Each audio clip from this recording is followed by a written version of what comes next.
You will hear two biology students talking about a presentation that they will need to give on placebos. OK, so we have to do our presentation on placebos next Monday, and we're still missing a lot of things. I think we should try and make it as visual as possible. Definitely. It'll be more interesting that way.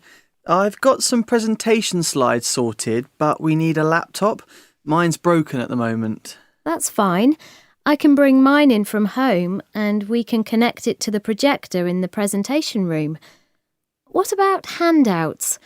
I have some nice graphs that I think it'd be helpful to share, and I need to get them photocopied, but the machine in the library's broken. Again? You'd think they'd get it fixed. I need to go to the department office tomorrow. If you can give me a copy before then, I can get them done on the machine there. Great. OK. And we mustn't forget to include some photos in the presentation slides. I wanted to talk about Henry Beecher. He became the first to notice that placebos worked as a painkiller after giving a mixture of salt and water to soldiers when he ran out of the real thing. I heard about him last year.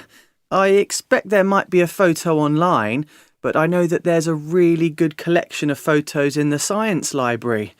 I'm sure I saw one of him in an exhibition last year. That'd be nice to include too. Definitely. I think that'd be brilliant to include in the presentation. Do you think you can get it? Sure. It'd also be really nice to actually have some placebos for the talk and perhaps pass them around for people to look at. I've spoken to the administrator in the medical centre. They have a large store of placebos there. I thought it'd be nice to bring some in, and seeing as they're not actual medication, we don't need to get anyone to sign them out. They look very convincing. Can we try them ourselves then? No, they'll just be to look at. Shame. OK, then I think we need to go into more recent studies from neuroscience. Did you find anything on that? Yes, I did. Apparently, by analysing the brain, they found that the placebo helps the brain to release natural chemicals, and this changes our brain activity. So it's not all in the mind. There's actually a physical response there.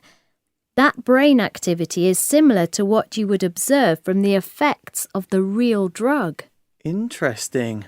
I found something similar. The brain activity that you usually associate with pain just shuts down. We should try and get samples of those brain scans. I can look on the internet to see if I can find anything. There must be some research published somewhere. OK. The last thing I wanted to include was something on Parkinson's disease. One of the main signs of Parkinson's is very low levels of the chemical dopamine.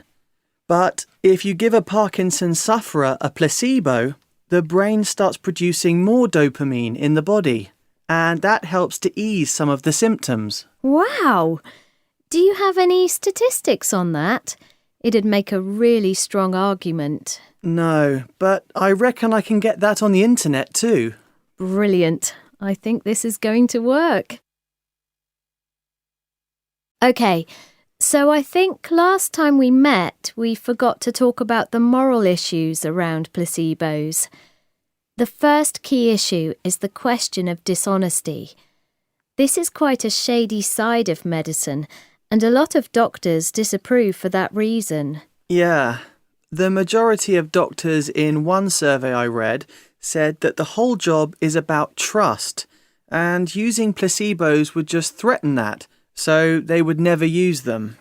And some doctors disagree that these drugs do anything physically. I found someone who said he found no evidence that placebos have any effect at all unless you look at patients' reports.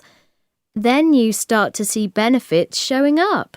That's a good point, but I think a lot of healthcare is all about making people feel better.